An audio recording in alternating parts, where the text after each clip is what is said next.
அடமானத்தில் இருக்கும் தங்க நகையை மீட்கும் சிறந்த வழி பிரைம் கோல்ட் ஹப். தொடர்புக்கு 9840551787.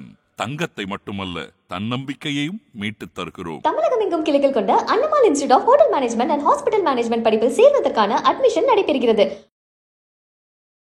தமிழகத்தின் ஆகப்பெரிய அண்ணா திராவிட முன்னேற்ற கழகத்தின் முதன்மை பொறுப்பில் இருந்தது. எனவே அவருக்கு தொடர்ந்து 2 முறை அமித்ஷா வந்த போதும் பார்க்காததும் வாய்ப்பு கிடைக்காது. திரு மோடி அவர்களை சந்திப்பதற்கும் முயற்சி மேற்கொண்டு அதுவுமே சந்திக்காம போனது. இது பொதுவெளிகளில் திரு ஓபிஎஸ்க்கான மரியாதையை அதிகரித்திருக்கிறது. திரு மோடி அமித்ஷா அவர்கள் ஒரு நம்பிக்கைக்குரிய நபருக்கு இது போன்ற துரோகம் செய்வது சரியானதல்ல என்கிற பார்வையும் இருக்கிறது. திரு எடப்பாடி பழனிசாமிக்கு ஒரு நிமிடம் அவர் கொடுத்த அந்த மனுவை வாங்கிட்டு ஒரு ஹலோ சொல்லிட்டு போயிட்டார். ஆனாலும் ஒரு நேரம் ஒதுக்கி பேசாதது அதிமுக தரப்புக்கு கொஞ்சம் பெரிய அளவுல வருத்தம் இருக்கு. ஏன் டைம் கொடுக்கல சார்? எனக்கு அந்த காட்சியை பார்த்தோன்னே எனக்கு ஒரு உணர்வு வந்தது. தப்பா நினைச்ச கூடாது திரு எடப்பாடி ஆதரவாளர்கள். ஏதோ பெரியதா சாதிச்ச மாதிரி ஓபிஎஸ்ஐ புறக்கணித்து விட்டு என்னை அவர் அழைத்து பேசியது அப்படிங்கிறது அவருடைய அந்த முகபாவனை உடல் மொழியில பூரிப்பும் புலகாங்கிதமும் வெளிப்பட்டது.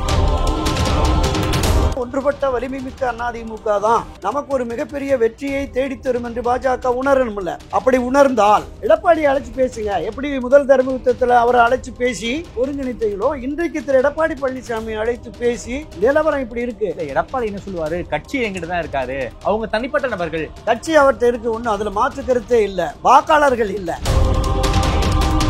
கிட்டத்தட்ட 90% மேற்பட்டோர் மரியாதைக்குரிய ஐயா ஓபிஎஸ் அவர்களுடைய தலைமையில் பயணிக்கிற 90% மேற்பட்டோர் இந்த என்ன மன உணர்வோடு இருக்கிறார்கள். அதாவது பாஜக விட்டு வெளியில வர வேண்டும், தவேகாவோடு உடன்பாடு கொள்ள வேண்டும் அப்படிங்கிற கருத்தாக்கம் என்பது இருக்கிறது. அதாவது ஓபிஎஸ் ஆதரவாளர்களுக்கே இந்த கருத்தாக்கம் இருக்கிறது. அதுல மாற்று கருத்தே இல்லை. சரி,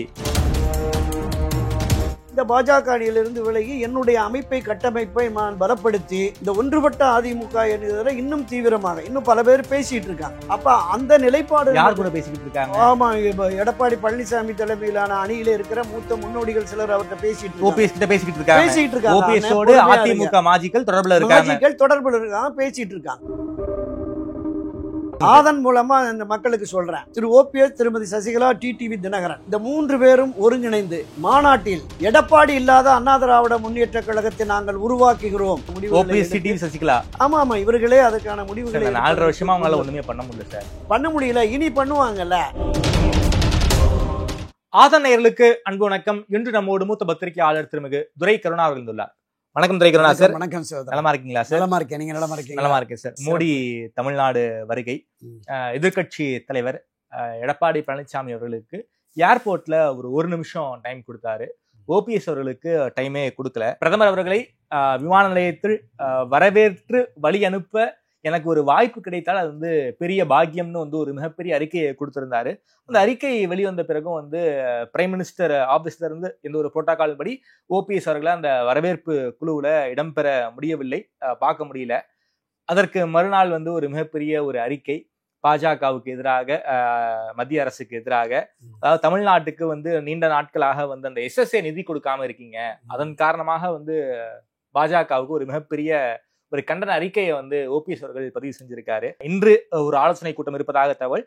எடுக்கக்கூடிய முடிவுகளை நாளைக்கு பிரஸ் மீட்ல சொல்றேன்னு சொல்லியிருக்காரு. என்ன சார், ஓபிஎஸ் அவர்கள் பாஜக கூட்டணியில இருந்து வெளியே வந்துடலாங்கிற மைண்ட் செட்டுக்கு வந்துட்டாரு போல இருக்கே. கடந்த 4 நாட்களாக மரியாதைக்குரிய திரு ஓபிஎஸ் அவர்களை பற்றி தான் பரபரப்பாக செய்திகள் வலைத்தளங்கள்ல, ஊடகங்கள்ல, காட்சி ஊடகங்கள்ல, பத்திரிகைகள்ல வந்துட்டு இருக்கு. மரியாதைக்குரிய நரேந்திர மோடி அவர்களை சந்திப்பதற்கு அவர் வாய்ப்பு கேட்டு எழுதிய கடிதம் கூட பேசுபொருளாக இருக்கிறது. 3 முறை முதலமைச்சராக இருந்தவர், 10 ஆண்டுகளாக நிதியமைச்சராக இருந்த இந்த மண்ணிலே நிதி பட்ஜெட் தாக்கல் செய்தவர், 12 ஆண்டுகளுக்கு மேல அண்ணா திராவிட முன்னேற்ற கழகத்தின் பொருளாளராக பயணித்தவர், இன்றளவும் மக்களால் மதிக்கக்கூடிய ஒரு தலைவராகத்தான் திரு ஓபிஎஸ் அவர்களை பார்க்கிறோம். மரியாதைக்குரிய முன்னாள் முதலமைச்சர் செல்வி ஜெயலலிதா அவருடைய மறைவுக்கு பிறகு ஏற்பட்ட அந்த கட்சியினுடைய அந்த ஒரு வாக்கில் 2 பேர் பொதுச் செயலாளர் என்கிற உயர் பதவிகளில் அம்மா அமர்ந்த இருக்கையில் அமர்வதற்கு எங்களுக்கு யாருக்கும் தகுதி இல்லை. எனவே இந்த பொதுச் செயலாளர் பொறுப்பை இருவரும் இணைந்து நாங்கள் செயல்படுத்த போகிறோன்னு ஒருங்கிணைப்பாளராக திரு ஓபிஎஸ் அவர்களும் இணை ஒருங்கிணைப்பாளராக திரு எடப்பாடி இருந்தார்.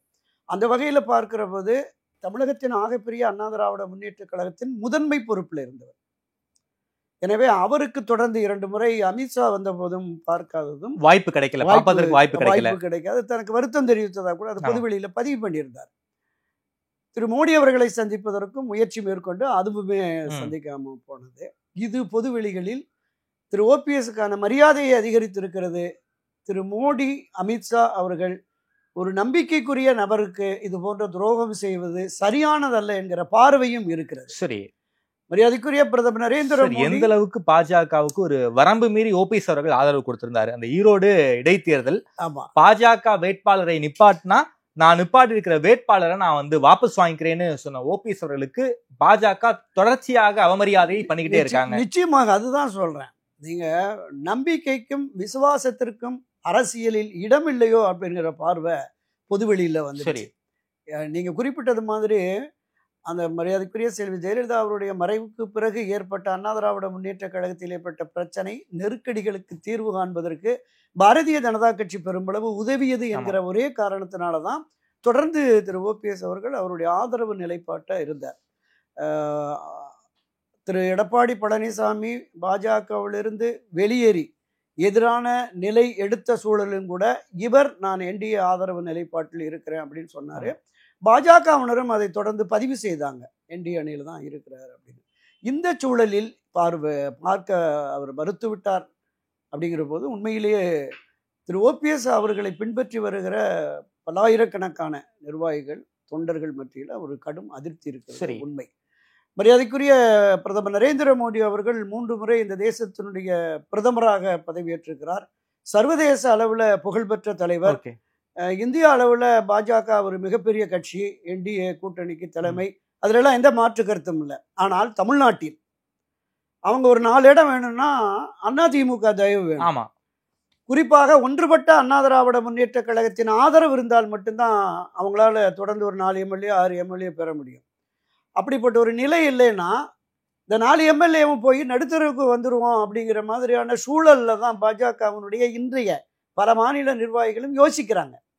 ஒன்றுபட்ட அண்ணா திராவிட முன்னேற்ற கழகம் என்டிஏ அணியோடு இணைந்து இந்த தேர்தலை எதிர்கொண்டால்தான் நம்மால் வெற்றி பெற முடியும் என்று பாஜக சார்பாக தமிழக சட்டப்பேரவை தேர்தலில் போட்டியிட விரும்புகிற பாஜகவின் முன்னணியினர் சொல்றாங்க. அதே போல அண்ணா திராவிட முன்னேற்ற கழகத்தில் மரியாதைக்குரிய திரு எடப்பாடி பழனிசாமி தலைமையிலே பயணிக்கிற மூத்த முன்னோடிகளிலிருந்து மாநில, மாவட்ட, நகர, ஒன்றிய, கிராம, கிளை நிர்வாகிகள் வரையிலும் கட்சி ஒன்றுபட்டால்தான் தேர்தல் களத்தில் திராவிட முன்னேற்ற கழகத்தை நாம் வீழ்த்த முடியும். ஆட்சி அதிகாரத்திலிருந்து அவர்களை அகற்றி மீண்டும் அதிமுக ஆட்சி வர வேண்டும் என்றால் ஒன்றுபட்ட அதிமுக தேவை என்கிற மனப்போக்கு என்பது இங்கேயும் இருக்கு, பாஜகவிலும் இருக்கு.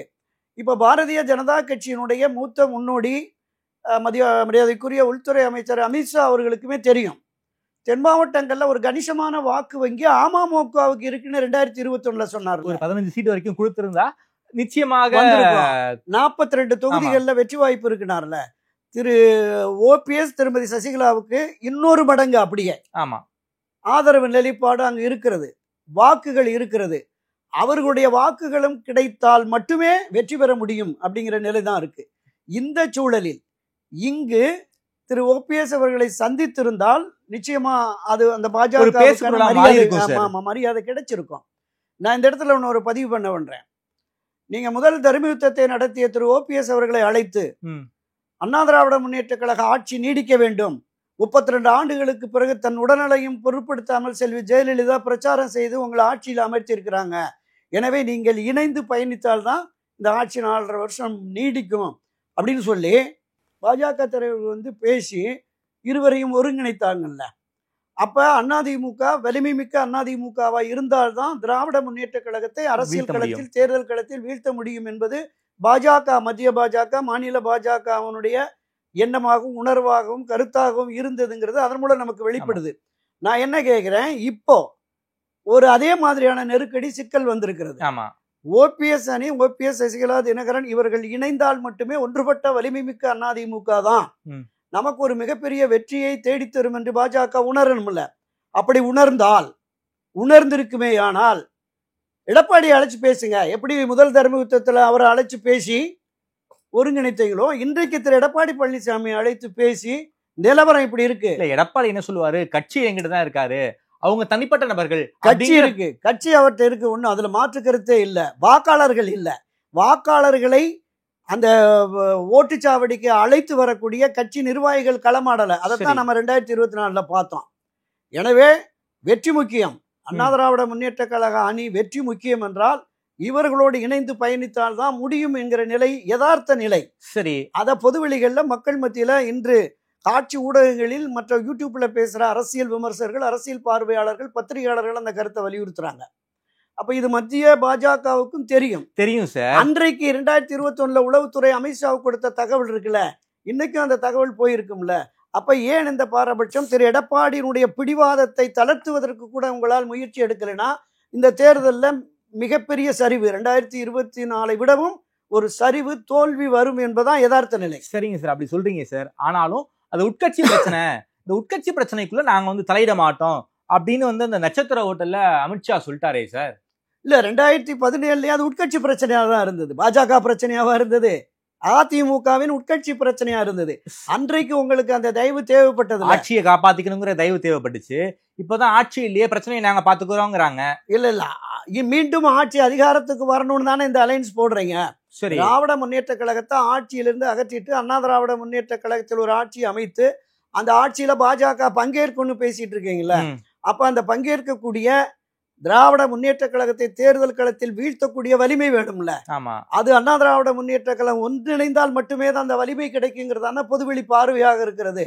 அதை ஏன் பாஜக உணரலை அப்படிங்கறதான் பெரிய அளவுல பேசு பொருளாக இப்போது இருக்கிறது. சரிங்க சார். சார், குறிப்பாக இப்போ பாஜக ஓபிஎஸ் தொடர்ச்சியா புறக்கணிச்சுக்கிட்டே இருக்காங்க. அந்த மன வருத்தம் உங்களுக்கு தெரியுது. அதன் காரணமாக தான் ஒரு அறிக்கையும் ஒன்று கொடுத்துருக்காரு. இன்னைக்கு ஒரு ஆலோசனை கூட்டம், நாளைக்கு பிரஸ் மீட்டு.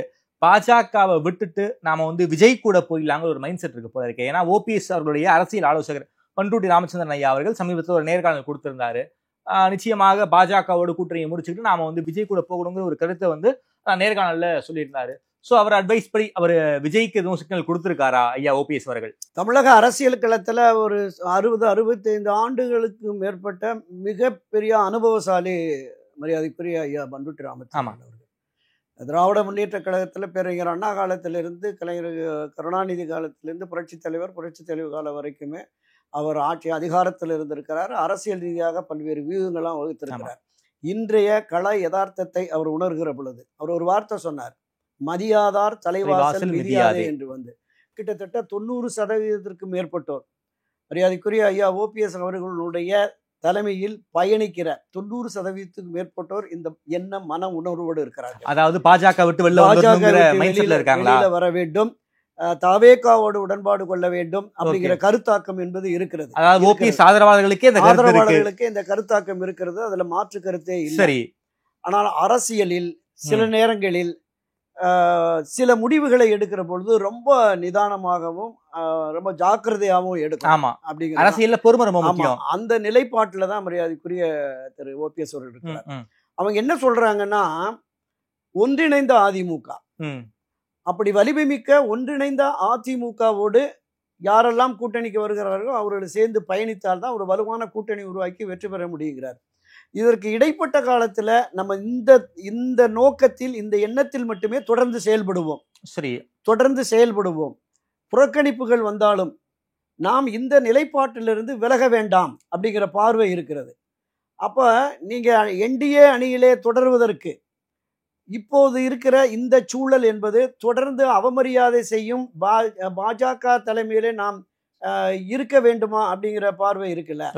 அது மிக பெரிய அளவுல இந்த ஓபிஎஸ் அவர்களுடைய அந்த அணியின் அதிமுக உரிமை மீட்பு குழுவின் தலைமை பிரதான ஆலோசகராக இருக்கிற அவருடைய கருத்து என்பதும் கூட இது என்னுடைய சொந்த கருத்து. இந்த கருத்திலிருந்து திரு ஓபிஎஸ் மாறுபட்டாலும் கூட மாறுபடலாம் அப்படின்னு சொன்னார். அப்ப திரு ஓபிஎஸ் அவர்கள் இதிலிருந்து மாறுபடுவாரா? இல்லை, தற்காலிகமாக இந்த பாஜக அணியிலிருந்து விலகி என்னுடைய கட்டமைப்பை நான் பலப்படுத்தி இந்த ஒன்றுபட்ட அதிமுக என்கிறதுல இன்னும் தீவிரமாக இன்னும் பல பேர் பேசிட்டு இருக்காங்க. அப்ப அந்த நிலைப்பாடு யார் கூட பேசிக்கிட்டு இருக்காங்க? ஆமா, இப்ப எடப்பாடி பழனிசாமி தலைமையிலான அணியில இருக்கிற மூத்த முன்னோடிகள் சிலர் அவர்கிட்ட பேசிட்டு ஓபிஎஸ் கிட்ட பேசிக்கிட்டு இருக்காங்க. பேசிட்டு இருக்காங்க. ஓபிஎஸோடு அதிமுக மாஜிக்கள் தொடர்புல இருக்காங்க. தொடர்புல இருக்காங்க, பேசிட்டு இருக்காங்க. ஓகே, அவங்க வந்து கொஞ்சம் பொறுமையா இருங்க, காலம் கனியும் அப்படின்னு.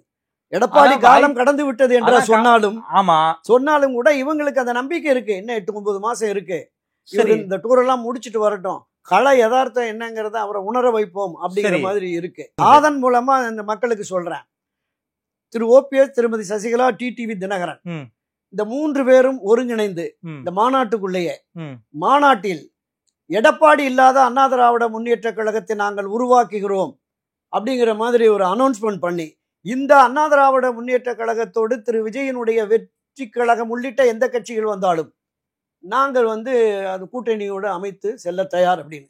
அப்படி ஒரு நிலை வருகிற பொழுது பாட்டாளி மக்கள் கட்சி உட்பட பலர் வரும். இன்னைக்கு கூட ஒரு பிரபல நாள் இதெல்லாம் பார்த்தேன்.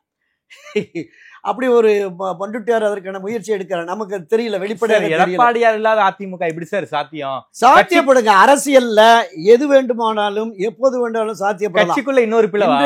இன்றைக்கு நான் என்ன சொல்றேன், பலரும் அதிருப்தியில இருக்காங்க. எடப்பாடி கட்சிக்குள்ள, ஆமா நிச்சயமா அதிமுகவுக்குள்ள பலரும் புழுங்கிக்கிட்டு இருக்காங்க. என்ன அதிருப்தி நிலைப்பாடு? தொடக்கத்துல நம்ம சொன்னல, கடந்த கிட்டத்தட்ட ஒரு 8-9 மாதத்துக்கு முன்னாடி அந்த 6 பேர் போய் சந்திச்சு கட நிலவரம் சொன்னாங்க. பச்சை பொய்யா சொல்லிட்டாரு அவரு. ஆமா, அது பச்சை பொய்ன்னு சொல்லிட்டாரு. அது பச்சை பொய்யா நீல பொய்யாங்கிறது சந்தித்த அந்த 6 பேருக்கும் தெரியும். 6 பேருக்கும் தெரியும். அவர்களோடு தொடர்புள்ள என்னை போன்ற ஊடகவியலாளர்களுக்கும் தெரியும் அது எந்த அளவுக்கு இவர் பச்சை பொய்யை பேசினார் அப்படிங்கிறது நமக்கு தெரியும். அதே மனநிலையில தான் அவங்க இருக்கிறாங்க. இப்பவும் அதே மனநிலையில இருக்கிறாங்க. அந்த மனநிலையிலிருந்து கூடுதலாகவும் சிலர் இருக்கிறாங்க. மாவட்ட அளவில், மாநில அளவில் இருக்கிற நிர்வாகிகள் வந்து யதார்த்தத்தை உணர்ந்திருக்கிறார்கள். இந்த தேர்தல் என்பது திராவிட முன்னேற்ற கழகம் மிக தீவிரமாக இப்போதே களமாடுகிறார்கள். இறங்கி அவங்க வெற்றி இலக்கை நோக்கி ஓட தொடங்கிட்டாங்க. பூத் கமிட்டி மெம்பருக்குலாம் வந்து 20,000 ரூபாய்க்கான பரிசு பொருட்கள் எல்லாம் கொடுத்து வேலை வாங்கிட்டு இருக்காங்க. ஆமா, பூத் கமிட்டி, பாக கமிட்டி, இதை தாண்டி கிளை செயலாளர்கள், ஒன்றிய செயலாளர்கள், நகர செயலாளர்கள், நிர்வாகிகளுக்கும் பரிசு பொருள் போயிடுச்சு, பாக்கெட் மணி போயிடுச்சு. அது என்ன பாருங்க, பணம் கொடுத்திருக்காங்க, வாட்ச், அதுக்கப்புறம் வந்து ஒரு ஆண்ட்ராய்டு ஐபோனு, ஆமா எல்லாம் கொடுத்திருக்காங்க சார். இதை தாண்டி மகளிருக்கு இந்த கருப்பா ஒரு வாட்ச் இருக்கும்ல, ஸ்மார்ட் வாட்சா? ஆமா, ஸ்மார்ட் வாட்ச். அது கல்லூரி மாணவர்களுக்கு 18-20 வயது கடந்தவர்களுக்கு அதுவும் பர்ச்சேஸ் பண்ணிட்டாங்களா. லட்சக்கணக்கான ஸ்மார்ட் வாட்ச் எல்லாம் ஆர்டருக்கு போயிடுச்சுங்க. ஓகே, அப்ப 8-9 மாசம் என்ன தேர்தலுக்கு இருக்கு. இப்போதே வீடு வீடாக பரிசு பொருள். இதை தாண்டி நான் கேள்விப்பட்ட வகையில கரூர் பகுதிகளில் இந்த ஹாட் பாக்ஸ், சின்ன சின்ன கூண்டா, கூஜா, குண்டா எல்லாம் அப்பப்போ போயிட்டு இருக்கான். செந்தில் பாலாஜி அவருடைய அந்த வேலைகள் பண்ணிடுவார் அவர். செந்தில் பாலாஜி அவர் தான் அந்த ஆர்கே நகர்ல ஒரு மிகப்பெரிய புரட்சியை பண்ணது, ஜனநாயக புரட்சியை பண்ணவர் அவரு. திமுகவை வீழ்த்தி டிடிவி தினகரனை வெற்றி பெற வைத்த அந்த சாதுரிய சாமர்த்திய நடவடிக்கைகளை இறங்கிட்டார். ஓகே, இதே மாதிரி ஒவ்வொரு அமைச்சர்களும் 20 தொகுதி 30 தொகுதிகளை கையில் எடுத்து களப்பணியை தொடங்கிட்டாங்க. அந்த ரேஸ் செந்தில் பாலாஜி முந்திட்டு இருக்காரு. இது எல்லாருமே ஏவாவேலு, ஐப்பெரியசாமி, மூர்த்தி, தங்கம் தென்னரசு, அனிதா ராதாகிருஷ்ணன் பலருமே களத்துல இறங்கிட்டாங்க. இது வந்து ஒரு பிரஸ்டீஜ் இஷ்யூங்கிற மாதிரி எடுத்துட்டு போறாங்க, ஒரு மரியாதைக்குரிய இஷ்யூவா பாக்குறாங்க. கடந்த பதிவுல பேசியிருந்தோம்ல, 77, 80, 84 ஒரு ஹார்ட்ரிக் வெற்றி எம்ஜிஆர். 2011, 2016 தொடர் வெற்றி செல்வி ஜெயலலிதா சாத்தியப்படுத்தினாங்க. 6 முறை ஆட்சி கட்சியான திராவிட முன்னேற்ற கழகம் தொடர் வெற்றியை சாத்தியப்படுத்த முடியவில்லை. இந்த முறை அதை ஒரு சாதனையாக, சவாலாக எடுத்து வெற்றி பெற வேண்டும் என்று இறங்குறார்கள். இங்க என்ன நிலைமை, அதிமுகவோடு உடன்பாடு கொண்ட என்டிஏ அணியில கூட யாரை சந்திச்சு பேசுனீங்க? யார் உங்களோட இருக்கீங்க? நாளை மறுநாளோ சொல்றேன் யாரெல்லாம் இருக்காங்க சார்? அதுக்கு பதில் சொல்லியிருக்காரு சார். நாங்க பாஜகவோடு கூட்டணியில இருக்கோம், பாஜகவோடு பல கட்சிகள் கூட்டணி இருக்குன்னு பொடி வச்சு பேசியிருக்காரு. யார சொன்னாரு? எல்லா சின்ன அமைப்புகள் பலரும் வந்து பாஜக பின்னாடி இருக்காங்களா, அவங்கள சொல்றாரு சார். ஆமா, அதுதான் சொல்றேன். இப்ப நீங்க தனியா அதிமுக இருக்கிறீங்க, உங்களோட யாருமே இல்லை. இருந்த HDPயும் போயிடுச்சு, தேமுதிகவும் போயிடுச்சு. அப்ப என்டிஏ பாஜகவுல இருக்கிற கட்சிகளையாவது நீங்க இணைத்து தக்க வச்சுக்கணும். இணைத்து பேச்சுவார்த்தை நடத்தி ஒரு வலுவான கூட்டணி. ஏன்னா 2017 இருந்து இந்த கூட்டணியை தொடர்ந்து திமுக கட்டுப்பாட்டுல வச்சிருக்கு. அங்கிருந்து யாரும் வர முடியாத நிலை இருக்கிறது. ஒரு சின்ன அதிருப்தி வந்தாலும் அதை சமாளிச்சிடுறாங்க. என்ன கருத்து வேறுபாடுகள் ஏற்பட்டாலும், எங்க ஆட்சியில பங்கு, துணை முதலமைச்சர் 2 மந்திரி வேணும்னு பேசினாலும் ஏதாவது வாய் திறக்கிறாரா திமுக தலைவரும் முதலமைச்சரும்? இல்ல, நாங்க அங்க டெல்லியில பார்த்து பேசிக்கிறோம், ராகுல் சோனியாவை பார்த்து முடிச்சுக்கோ, நீங்க ஏதாவது பேசுங்க அப்படிங்கிற மாதிரி கடந்து போயிடுறாங்க. அப்ப திரு எடப்பாடி பழனிசாமி அவர்கள் தங்களோடு அணி சேர்ந்த என்டிஏ, இந்த என்டிஏவில் இருக்கிற பாஜக நிர்வாகிகள், பாமக நிர்வாகிகள் மற்றும் மற்ற தமாக உள்ளிட்ட ஜான் பாண்டியன், நம்ம இவர் ஏசி சண்முகம், அந்த போன்ற பாரிவேந்தர் போன்ற இந்த அரசியல் கட்சிகளோடாவது பேசி திராவிட முன்னேற்ற கழகத்திற்கு எதிரான ஒரு வலுவான கூட்டணியை உருவாக்கி விட்டோம். இந்த கூட்டணி தான் வெற்றி கூட்டணி. ஒரு பெரிய பிரம்மாண்டம் மாநாடு போடுங்க, அல்லது ஒரு பொதுக்கூட்டம், ஒரு பொது மேடையை போடுங்க, அறிவிச்சுட்டு அப்புறமா நீங்க போனீங்கன்னா உங்களுக்கு செல்வாக்கு இருக்கு. இந்த கட்சிகள் கூட உங்களுக்கு வரவேற்பு கொடுப்பாங்க. ஆனால் நீங்க என்னன்னா, இந்த அண்ணா திராவிட முன்னேற்ற கழக நிறுவன தலைவர் புரட்சித் தலைவர் எம்ஜிஆர் இந்த கட்சியை கட்டி காப்பாற்றிய 30 ஆண்டுகளுக்கு மேலாக கட்சி காப்பாற்றி வளர்த்தெடுத்து 4 முறை ஆட்சி கட்சியாக கொண்டு வந்த செல்வி ஜெயலலிதா, இந்த இருவரும் தலைவர்களுக்கு இணையான தலைவர் நான் அப்படிங்கிற மாதிரி உங்களை மட்டுமே ப்ரொஜெக்ட் பண்ணிட்டு இங்கே பணத்தை கொடுத்து கூட்டம் சேர்த்துக்கிட்டு மக்கள் திரள் வந்துருச்சு, இந்த மக்கள் பூரா அப்படியே எனக்கு ஓட்டு போட்டு திமுகவை ஆட்சியிலேருந்து விரட்டிடுவாங்கன்னு பேசுறீங்க.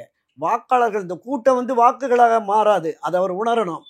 அவருக்கு அரசியல் ஆமாமா பல முறை ஒவ்வொரு தேர்தலையும் சொல்லுவாரு, கூட்டம் மட்டும் இங்கே வர்றீங்க, ஓட்டை மட்டும் மாற்றி போட்டுறீங்க அப்படிங்கிற மாதிரி எல்லாம் சொன்னார். அதுதான் கள யதார்த்தம். எனவே இதை திரு எடப்பாடி பழனிசாமி உணர வேண்டும், பாரதிய ஜனதா கட்சி உணரணும். நான் சொன்னேன்ல, பாரதிய ஜனதா கட்சி 2029 நமக்கு இலக்கு, 26 ஒன்றும் பெரிய பிரச்சனை இல்லை அப்படிங்கிற மாதிரி அவங்க கடந்து போனாங்க அப்படின்னு சொன்னால், 2026 இந்த தோல்வி இருக்குல்ல, இந்த தோல்வி உங்களுக்கு 2029 பலனளிக்காது. ஆமாம். அப்ப அதையும் அவர்கள் உணர்ந்து செயல்பட வேண்டும். அதற்காகத்தான் திரு ஓபிஎஸ் காத்திருக்கிறார். நம்மளுடைய செல்வாக்கு என்பதும் தென் மாவட்டங்கள்ல நம்முடைய ஆதரவின்றி வர முடியாது அப்படிங்கிறதையும் பாஜக உணர்கிறார். சார், ஓபிஎஸ் ஒரே விஷயத்தை பதிவு பண்ணிடுறேன். மரியாதைக்குரிய பாஜகவினுடைய முன்னாள் மாநில தலைவர் திரு அண்ணாமலை சொன்னார்ல, தென் மாவட்டங்களை பொறுத்தளவில் திரு ஓபிஎஸ் தினகரனை இணைக்காமல், அவர்கள் தயவு இல்லாமல் பாஜக அதிமுக கூட்டணி வெற்றி பெற முடியாதுங்கிறத பதிவு பண்ணியிருக்கிறார். அதுதான் கள யதார்த்தம். அந்த யதார்த்தத்தை இவர்கள் உணர்கிறார்களா அப்படிங்கிறத நம்ம பார்க்க. இப்படி சொல்றீங்க சார், ஆனாலும் வந்து ஓபிஎஸ்க்கு ஒருபோதும் இடம் இல்லைங்கிறாரு. பாஜகவும் அதற்கான எந்த ஒரு முயற்சியும் எடுக்கல. ஓபிஎஸ் இப்போ என்ன மைண்ட் செட்ல இருக்காரு? குறிப்பாக இதே என்டிஏ கூட்டணியில தொடர்வாரா? தொடர்ச்சியாக பாஜக ஓபிஎஸ் அவர்களை அவமரியாதை செய்யும் விதமாக பல்வேறு செயல்களை பண்ணிக்கிட்டே இருக்காங்க. இதன் காரணமாக பாஜக கூட்டணியை விட்டு வெளியே வர வாய்ப்பு இருக்கா, அல்லது விஜயோட போக வாய்ப்பு இருக்கா? நான் தொடக்கத்துல சொன்ன மாதிரியே ஒன்றுபட்ட அதிமுகவை உருவாக்கும் வரையிலும் என்னுடைய பயணம் தொடரும், என் பணிகள் தொடரும். எந்த அணியிலும் நான் இல்லை. தேர்தல் வருகிற பொழுது எந்த அணி, இப்போதைக்கு இப்போ என்டிஏ அணியில நீங்க இருக்கீங்கன்னா, இல்லை நான் தற்காலிகமாக அதுல இருந்து ஒதுங்கி இருக்கிறேன் அப்படிங்கிற மாதிரியான ஒரு பார்வை கூட அவருக்கு இருக்கலாம். என்ன மாதிரி முடிவெடுக்க போறான்னு நமக்கு தெரியல. அது அவருடைய முடிவாக இருக்கும். தற்காலிக முடிவாக என்டிஏ கூட்டணியில இருந்து விலகி இருக்கலாம்.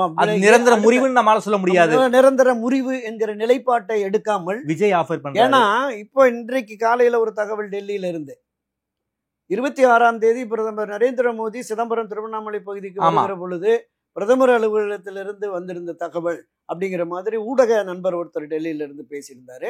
அவர் சொன்னாரு, இந்த முறை 26 வருகிற பொழுது நிச்சயமா திரு ஓபிஎஸ் அவர்களை சந்தித்து பேசுவதற்கு அவர் தயாராக இருக்காரு, நேரம் கொடுத்துருக்கிறாரு, எனவே அவர் பொறுமை காக்க வேண்டும் அப்படிங்கிற மாதிரி டெல்லி வட்டாரத்திலிருந்து சொல்றாங்க. அது எந்த உண்மைன்னு தெரியல.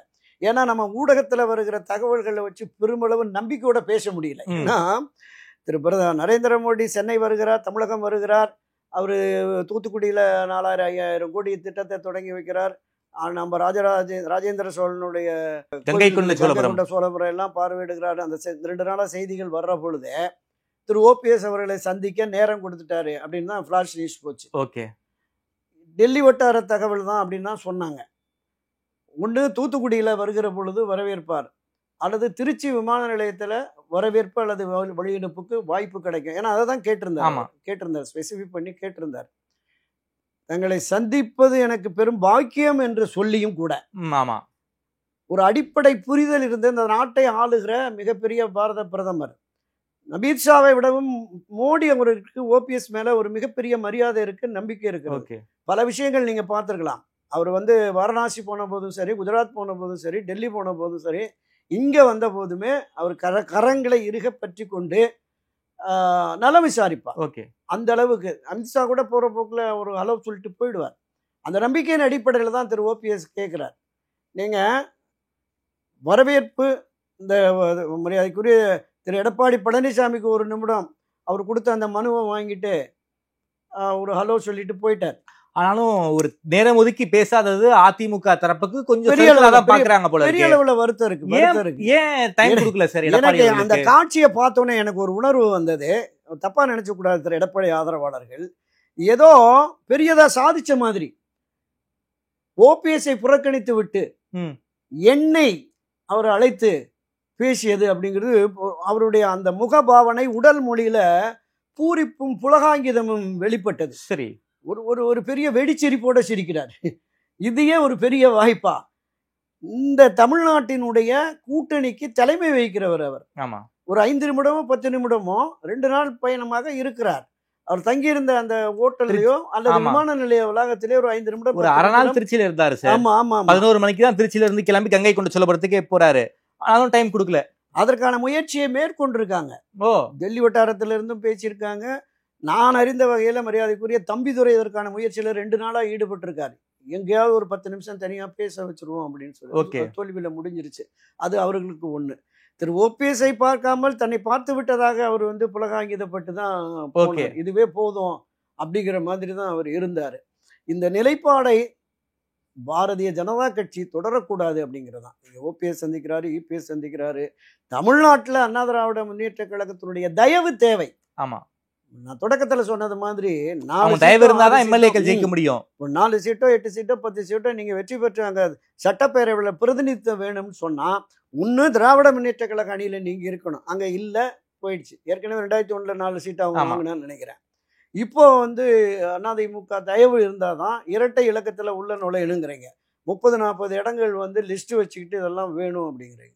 அப்ப திரு எடப்பாடி பழனிசாமி தலைமையிலான அண்ணா திராவிட முன்னேற்ற கழகத்தில் மட்டுமே நாம் பயணித்து இந்த கூட்டணி வலுவாக கட்டமைத்து நாம தேவையான இடங்களை பெற்று வெற்றி பெற்று விடுவோம் என்று கருதுவார்களே, ஆனால் அது தவறான கருத்து, தவறான கண்ணோட்டம், தவறான Okay, sir. பார்வை. OPS உடைய அரசியல் அனுபவம் காரணமாக விஜய் அவர்கள் ஓபிஎஸ் அவர்களுக்கு அழைப்பு கொடுத்தால் அங்க போக மாட்டாரா? தாவேகா கூட்டணிக்கு ஓபிஎஸ் அவர்கள் ஒரு தனி கட்சி ஆரம்பிச்சுட்டு போகிறதுக்கு வாய்ப்பு இல்லையா? ஒரு 20 சீட்டு தரேன்னு விஜய் ஆஃபர் பண்றாரு, போக மாட்டாரா என்ன? இல்ல, திரு விஜய் அவர்களோட நம்பிக்கை, விஜய்க்கு ஆதரவு நிலைப்பாட்டில் இருக்கிற அவரை வழிநடத்துவதான ஒரு குரூப் இருக்குல்ல, ஆமா ஆமா. அவரை முதலமைச்சராக கடந்த நேற்றைக்கு முன்தினமோ அந்த தாவேக்காவுடைய ஒரு பிரமுகர் சொன்னாராம், நாங்கெல்லாம் ஓபிஎஸ் உள்பட யாருக்கும் அழைப்பு விடுக்கல, ஓகே, நாங்கள் விஜய் தலைமையில் ஒரு லஞ்ச ஊழலற்ற நேர்மையான நல்லாட்சியை நடத்துவதற்கான முயற்சியில தான் ஈடுபடுறோம் அப்படிங்கிற மாதிரி சொன்னாராம். அப்ப இவர்கள்லாம் விமர்சிக்கக்கூடிய அளவிற்கு நம்ம தொடக்கத்துல பேசணும்ல, 3 முறை முதலமைச்சர், ஒரு மிகப்பெரிய தமிழகத்தினுடைய ஐகான், அடையாளமாக இருக்கிறார். அரசியல் களத்துல மிகப்பெரிய அடையாளமாக இருக்கிறார். தாவேக்கா இன்னும் களத்துக்கே வரல. அவங்க சொல்றாங்க 67 அண்ணா பெற்ற வெற்றி மாதிரி, 77 எம்ஜிஆர் பெற்ற வெற்றி மாதிரி வருவான். பேரறிஞர் அண்ணாவர் 1928-30 இருந்தே திராவிட கழகத்துல சுயமரியாதை இயக்கத்துல பயணித்து 1949 திராவிட முன்னேற்ற கழகத்தை தோற்றுவித்து கிட்டத்தட்ட 18 ஆண்டுகள் அரசியல்ல பயணித்து 67 தான் ஒரு மகா கூட்டணியை உருவாக்கி ஆட்சியை பிடிக்கிறார். அவருடைய அந்த அரசியல் அனுபவம் என்பதும் அவருடைய அரசியல் பங்களிப்பும் என்பது ஒரு நீண்ட பயணம். ஆமா, அது ஒரு பாடம் சார், பெரிய அளவுல பாடம்.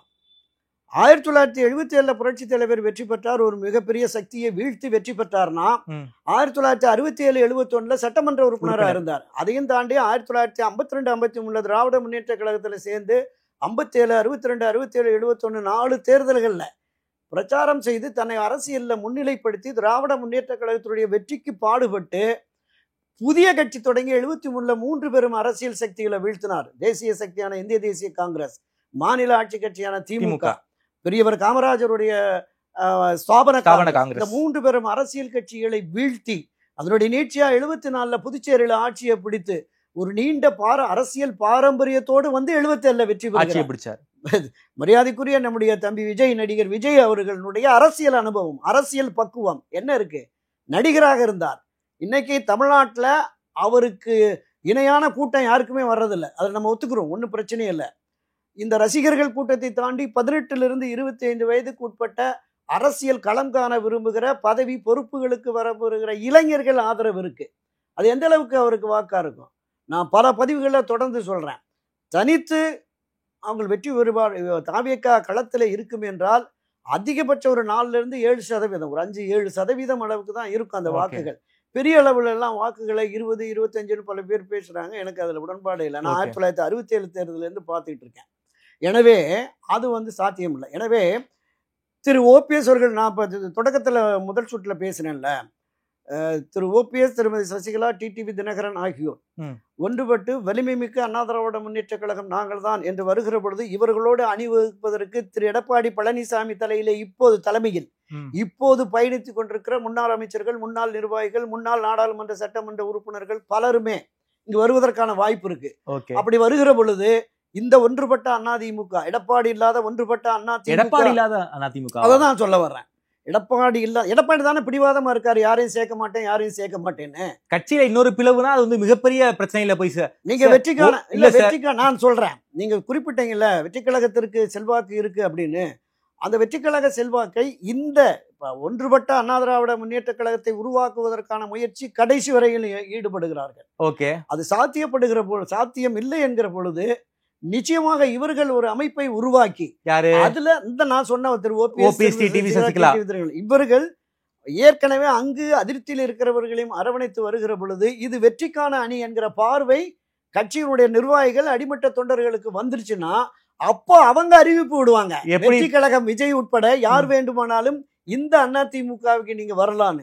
அப்போ வர்ற பொழுது தமிழக வெற்றி கழகம், பாட்டாளி மக்கள் கட்சி, நான் குறிப்பிட்ட திரு எடப்பாடி இல்லாத அதிமுக ஒரு வலுவான கூட்டணியை உருவாக்கி வெற்றிக்கான பாதையில் பயணிப்பதற்கும் வாய்ப்பு இருக்கு. ஊடகமாக அது தொடர்பாக ஏதோ ஒரு பேச்சுவார்த்தை நடக்கிற மாதிரி எனக்கு செவி வெளி செய்தியா வந்தது. எடப்பாடி இல்லாத அதிமுக உருவாகும், அதற்கான வந்து வேலைகள் நடந்துகிட்டு இருக்குன்னு சொல்றீங்க. ஓபிஎஸ் அவர்கள், சசிகலா அவர்கள், டிடிவி தினகரன் அவர்கள், இவங்க 3 பேருமே ஒரு தனி அமைப்பு. அதாவது டிடிவி தினகரன் தனி கட்சி வச்சிருக்காரு, சசிகலா அவர்கள் எந்த ஒரு அமைப்பும் தொடங்கல, ஓபிஎஸ் அவர்கள் எந்த ஒரு அமைப்பும் தொடங்கல, ஒரு தனியா தான் இருக்காரு. சோ இவங்க போனதே வந்து ஒரு மிகப்பெரிய ஒரு பிரிவுன்னு சொல்றீங்க. ஒரு பிளவு, அதிமுக ஓட் பேங்க்ல பிளவு இருக்குங்கிறீங்க. மறுபடியும் ஒரு பிளவு, அதாவது எடப்பாடியை வந்து வெளியேற்றிட்டாங்கன்னா, எடப்பாடி தான் 4.5 வருஷம் ஆட்சியை வந்து நடத்தி கொடுத்திருக்காரு, அதிமுகவுக்கு இப்போது வரைக்கும் எல்லாமா இருக்காரு. அவரை நீங்க வந்து ஏதாவது ஒரு வேலை பண்ணி விளக்கிட்டீங்கன்னா அது ஒரு மிகப்பெரிய ஒரு டிராபேக்கால அது போய் முடியும். இது எப்படி சாத்தியமாகும் தான் நான் கேட்கிறேன். எடப்பாடி இல்லாம என்ன சார் பண்ண முடியும்? அரசியல்ல எது வேணாலும் சாத்தியம். இங்க திரு வேலுமணி அவர்களை அழைத்து பாஜக பேசினது, திரு செங்கோட்டையன் அவர்களை அழைத்து பேசியது, இதெல்லாம் வந்து பொதுவெளிகள்ல திரு எடப்பாடி இல்லாத ஒரு நிலையை ஏற்படுத்த போகிறார்களோ அப்படின்னு நம்ம பார்த்தோம்ல, வலைத்தளங்க ஊடகங்கள்ல பார்த்தோம்ல. ஏதோ ஒரு முயற்சி எடப்பாடிக்கு செக் வைக்க போறாங்களா அப்படிங்கிற மாதிரி. யார் வைக்க போறா? பாஜகவா யாரு? இப்ப திரு எடப்பாடி பழனிசாமி இல்லாத அதிமுகங்கிற பொழுது இது வலிமை மிக்க அதிமுக வந்து ஒரு பலகீனமான அதிமுக திரு எடப்பாடி பழனிசாமி தலையில இருக்கலாம். அவரையும் இந்த ஒன்றுபட்ட அதிமுக என்கிற நிலைப்பாட்டை உருவாக்க முடியாத நிலை வருகிற பொழுது நான் சொன்ன இந்த விஷயத்தை அவங்க கையில் எடுப்பதற்கு வாய்ப்பு இருக்கிறது. ஏன்னா பாஜக இல்ல, இவர்களே அதற்கான முடிவு, சசிகலா, ஆமா இவர்களே அதற்கான முடிவுகளை 4.5 வருஷமா அவங்களால ஒண்ணுமே பண்ண முடியல சார். பண்ண முடியல, இனி பண்ணுவாங்கல்ல. ஆட்சி அதிகாரத்திலே திரு எடப்பாடி பழனிசாமி இருந்தார், தவனுக்கு இருந்த பணபலம், அதிகார பலம், இதை வைத்து அவர் வந்து இந்த அரசியலை வந்து கட்சி அதிமுகவை கைப்பற்றி வைத்திருந்தார். இன்றைக்கு அதிமுகவை கைப்பற்ற வேண்டும் என்கிற நிலைப்பாடு உள்ள மூத்த முன்னோடிகள் விலக்கி வைக்கப்பட்டார்கள், விலகி சென்றவர்கள். இவர்கள் கைகோர்த்து ஒரு முடிவை எடுப்பதற்கும் கூடுதல் வாய்ப்பு இருக்கு.